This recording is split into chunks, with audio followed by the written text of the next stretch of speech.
যত দুঃখ বেদনাকে পুঁজি করে এই বছরে আমরা সামনের দিকে এগোবো এবং আমাদের চলার পথ মসৃণ হবে, কণ্টকমুক্ত হবে, সেই প্রত্যাশা থাকবে এবং সকলকে নিয়েই আমরা টাঙ্গাইল তথা বাংলাদেশকে এগিয়ে নিয়ে যাব।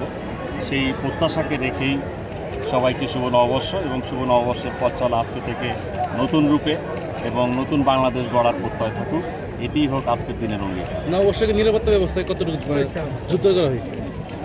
টাঙ্গাইল জেলা সদর সহ আমাদের প্রত্যেকটি থানা এলাকায় নববর্ষ ঘিরে আমাদের যথেষ্ট পরিমাণে ফোর্স মোতায়েন রাখা হয়েছে এবং মানুষ যাতে নিরবিচ্ছিন্নভাবে এবং শান্তিপূর্ণভাবে এই বাঙালিয়ানা উৎসবটি যাতে পালন করতে পারে, এজন্য আমাদের সকল প্রকার প্রস্তুতি আছে এবং আমরা আশা করছি, প্রত্যাশা করছি যে খুব শান্তিপূর্ণভাবে আমরা আমাদের এই অনুষ্ঠানটি উদযাপন করব।